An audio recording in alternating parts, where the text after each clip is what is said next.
રામ રામ મિત્રો, કેમ છો? મજામાં જશો ને? આપણા બ્લોગ વિડીયો જોતા હોય એટલે ઓલરેડી તમે મોજમાં આવી જ જાઓ છો. આગળનો બ્લોગ ન જોયો હોય ને તો જોઈ નાખજો, કારણ કે 2 દિવસ પહેલાં જ મૂક્યો હતો.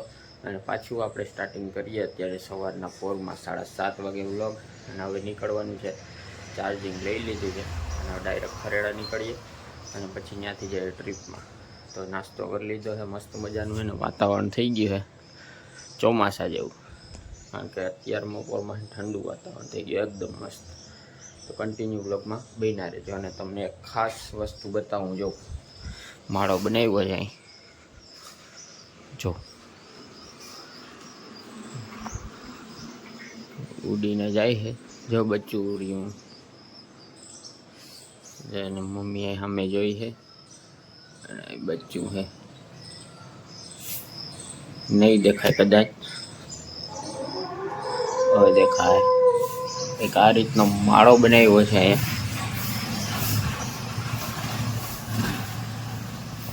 તો ચાલો હવે આપણે નીકળીએ.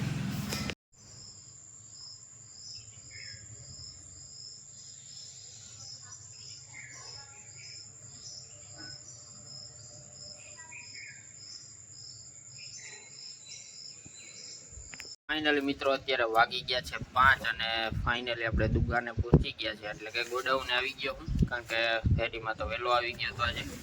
અને મસ્ત મજાનો ઠંડો પવન આવે છે અને વાતાવરણ છે ને ચોમાસાનું એકદમ થઈ ગયું. બપોર પછી છે ને તડકો જ નથી આવ્યો, એટલે કે સૂર્ય દેખાણો જ નથી. મસ્ત મજાના વાદળા થઈ ગયા છે, જોરદાર એટલે જોરદાર. આખું લોકેશન તમને બતાવું, વ્યૂ છે ને જોરદાર આવે. જો વાદળા થઈ ગયા છે ફૂલ ઘેઘુર. અને ફાઇનલી છે ને ઠંડા પવનમાં બેઠા છે.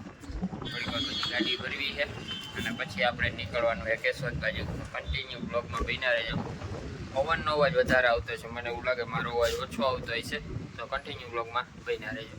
ફાઇનલી મિત્રો ઘરે પૂગી ગયો અને અત્યારે છે ને દિવસે તડકો ખાવાનો, અત્યારે ડાયરેક્ટ એસીની હવા ખાવા બેસી ગયો આવીને ડાયરેક્ટ જ.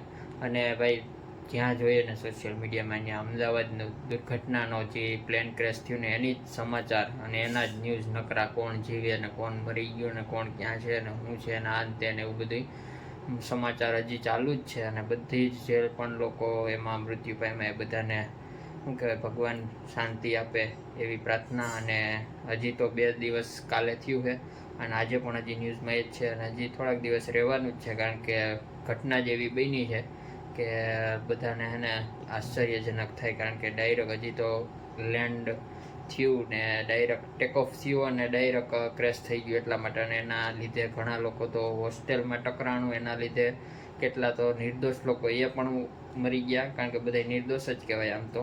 એટલે એવું બધું છે. એમાં આપણા પૂર્વ સીએમ વિજય રૂપાણી પણ મૃત્યુ પામ્યા, એટલે બધાની એ વધારે એવું ઝટકો લાગે એટલા માટે. અને બધાની આત્માને શાંતિ આપે. અને આપણે હે ને અત્યારે ઠંડી હવા ખાવા બેસી ગયા છે અને ઘણા લોકો તો ન્યૂઝ પણ જોઈ ન શકતા, એવું ટૂંકમાં ત્યાંનો માહોલ બની ગયો છે.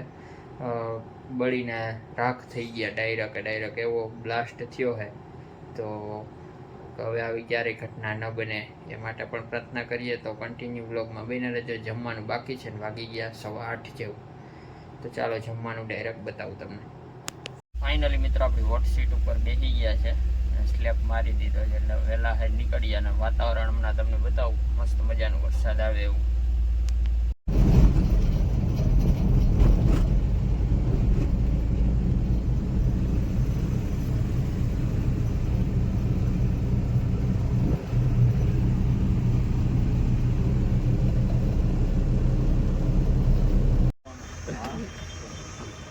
લગભગ મરવાની તૈયારી.